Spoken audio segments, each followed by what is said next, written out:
I could be giving you the construction example, but this is applicable to any other industry. I feel that whatever's out there, all of us, every industry seems to concentrate always on industry-specific topics or conversations, leaving out everything else that's just on the outskirts that could actually make us better individuals, optimize us as leaders or just as team members. Yeah, absolutely. I remember even me and my brother used to go to a rock climbing gym, and there was a guy there that we were climbing one day, and I remember my brother saying something about, man, I'm off today. And the guy started asking him, how's your personal relationships? How's your purpose in life? All these like fundamental things. And he's like, that's going to affect how you climb that day. And I think exactly what you're saying is, even in these big endeavors we want to do as entrepreneurs, it's like you have to have that home base taken care of. You have to keep that healthy if you want to really make the most of what you go out and do every single day. I preach the following to every one of my community members. I'll share it, but before I share it, I'll preface by saying is that I can preach it, but I can't do it for them. You know, you can lead a horse to water, but you can't make it drink. And that is, you must consider yourself your best and most valuable investment. That's where it all starts. You know, it's that cliche analogy where you're on the airplane and they tell you, you know, in the unlikely event that there's an emergency, put the oxygen mask on yourself before helping anybody else. Well, it's simple.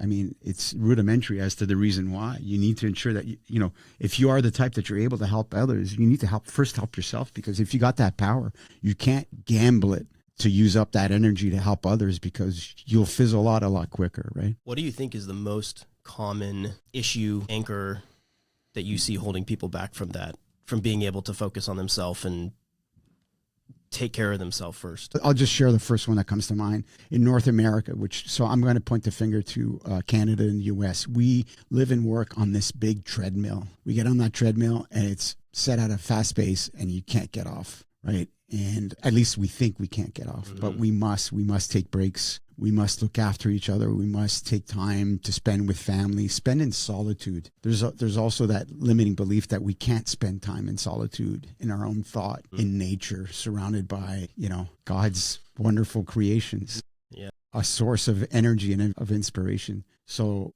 I just feel that there's a lot of, quote, things vying for our attention, and we kind of sort of always give attention to all of those rather than saving some or at least a good portion of it for ourselves. So then what's, practically speaking, if someone says, Gianluca, I want that solitude, how do I start to get it? I'm big on carving out time. So by way of scheduling it, as corny as it's going to sound, people say, what do you mean you're going to schedule time? Yeah, you have to schedule your own time. I was part of a entrepreneurial coaching program, and they taught us how to block off your time for creativity, for focus time, for they referred to as buffer days. So buffer days are just where you take care of the mundane stuff, right? And also free days. So free days are completely focused on yourself, on replenishment, on rest and relaxation. And you start off small. I wouldn't tell anybody if this is something that you want to introduce in your life, to go all out, all at once, because it's like going to the gym, right? When you first buy that gym membership, ease into it. Yeah. You know, be kind to yourself. Yeah. So if you start in small steps, you'll work up to it. It's something that's, once you start feeling and seeing and feeling the benefits of it, you'll just want more, and you'll start finding ways of carving out more time and also respecting those boundaries, which is something that I feel that many of us do not. I know that I still am guilty of not respecting my own boundaries at times. Yeah. I just went, I don't know if this is what it looks like for you, but I just went through, I found myself starting to feel overwhelmed with everything. And so I went through and just blocked off every Tuesday and Friday just for like the next 2 or 3 weeks. Just like, you know what, I need buffer days to catch. And I don't know if that's, you said there's 2 types of days, buffer days and free days? 3 days, three days. So focus, buffer, and free. I'll share with you. Actually, focus, buffer, yeah, elaborate. We'll share right now. So this is an organization called Strategic Coach. They have locations in Toronto, Chicago, Santa Barbara, and London, UK. It's an entrepreneurial coaching program. They have loads of great stuff on their website, free for the picking. And that's one of them is the free buffer and focus days. Focus days, hammer out your details. That's when you do all your money producing things. Okay.